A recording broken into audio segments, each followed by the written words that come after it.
السلام علیکم ناظرین، آج کے حسب حال کے ساتھ حاضر ہیں۔ میں ہوں آپ کا میزبان جنید سلیم اور میرے ساتھ ہیں ناجیہ اور آپ کے ہر دل عزیز عزیزی۔ آج حسب حال میں شامل ہے لمحہ فکریہ، مخبر نامہ، بدتمیزی.com اور خبروں پر عزیزی صاحب کا تبصرہ۔ مگر سب سے پہلے ہم بات کریں گے ملک میں پھیلتے ہر شعبے میں اعتماد کے بحران پر۔ ہائے ہائے ہائے ہائے یار، یہ ویسے کیا ہو رہا ہے؟ کسی سڑک پہ ڈانگیں چل رہی ہیں، کسی جگہ پہ آگے لگائی جا رہی ہیں، کسی جگہ پہ ٹائر ساڑے جا رہے ہیں۔ کوئی ایک دوسرے پہ ذرا سا اعتماد واقعی نہیں رہا لوگوں کا، بے صبری سی ہوئی ہے۔ جلوس نکالتے ہیں تو پرامن نہیں رہتے، 4 منٹ ڈیکتے نہیں ہیں کہ کوئی آگے حکومت والا کون کے مطالبہ سنے گا۔ نہ نکالتے فوراً 1.5 کروڑ کی بس ہو گئی، فوراً دکانیں ساڑ دی، شیشے توڑ دیے۔ ادھر حکومت کا بھی یہی حال ہے۔ دیکھو، بنیادی طور پر یہ معاملہ حکومت اور عوام کے درمیان اعتماد اور اعتبار کے فقدان کا ہے، بلکہ میں تو کہوں گا محبت کے فقدان کا ہے۔ نہیں تو یہ محبت کا فقدان کیسے ختم ہوگا؟ گورنمنٹ کو لو لیٹر لکھا کریں ہم لوگ۔ نہیں یار، لو لیٹر کی بات نہیں ہے۔ تمہیں یار وہ اعتزاز احسن صاحب والی وہ نظم یاد نہیں، ریاست ہو گئی ماں کے جیسی؟ اچھا، تو وہ ماں کے جیسی ریاست ہوتی ہے۔ اب کہاں گئی وہ ماں کے جیسی ریاست یار؟ اصل میں دیکھو، حکومت اور عوام یوں ہوا کرتی ہیں ترقی یافتہ معاشروں میں، مہذب ملکوں میں، لیکن ہمارے ہاں یہ کیا ہوتا ہے؟ یوں ہو رہا ہوتا ہے یا یوں ہو رہا ہوتا ہے۔ نہیں تو یہ جو ٹکری ہو رہے ہیں یہ ختم کیسے ہوگا جی؟ یار دیکھو، 60-70 سال قبل ایک شخص گزرا تھا جس کا نام تھا محمد علی۔ ہم احترام سے اسے قائد اعظم کہتے تو ہیں لیکن شاید مانتے نہیں۔ ہائے ہائے ہائے، یہ شخص انگریزی بولتا تھا، انگریزی سوٹ پہنتا تھا۔ وہ مشہور بات نہیں سنی کہ لاکھوں کا مجمع تھا، قائد اعظم تقریر کر رہے تھے تو کسی نے کسی دیہاتی سے پوچھا کہ یار یہ شخص کیا کہہ رہا ہے، تمہیں سمجھ آ رہی ہے؟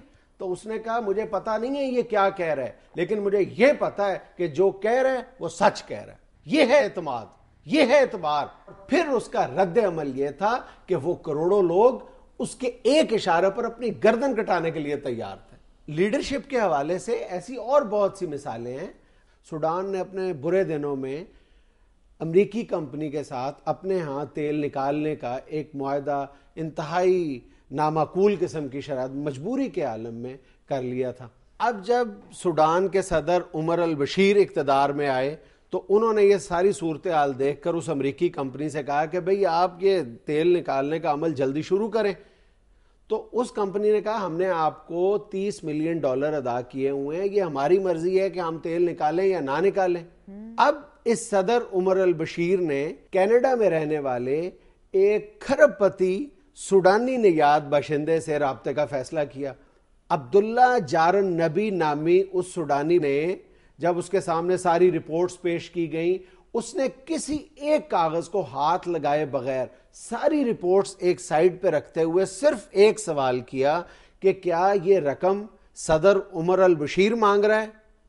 اور اسبات میں جواب ملنے پر اس نے ایک لمحہ ضائع کیے بغیر $30 ملین سوڈان حکومت کے حوالے کر دیے۔ اور آج وہ علاقہ کردفان کا علاقہ وہ کہلاتا ہے، وہ تیل کی دولت سے مالا مال ہے اور وہاں پر ترقی کے بے پناہ آثار نظر آ رہے ہیں۔ اس کو کہتے ہیں لیڈرشپ پر اعتماد۔ اعتبار کی وجہ سے سارا کچھ ہوتا ہے۔ میرے اپنے محلے میں میرے اپنے چمن جنرل سٹور ہے، وہ مجھے ادھار دے دیتا ہے۔ اعتبار پیدا تو کرے نا۔ پہلے دے دیتا تھا، اب مجھے ملا تھا، اب ویسے وہ نہیں دیتا تمہیں ادھار۔ بھائی جی کہیں کہیں مجھے گزرنے بھی دینا ہے۔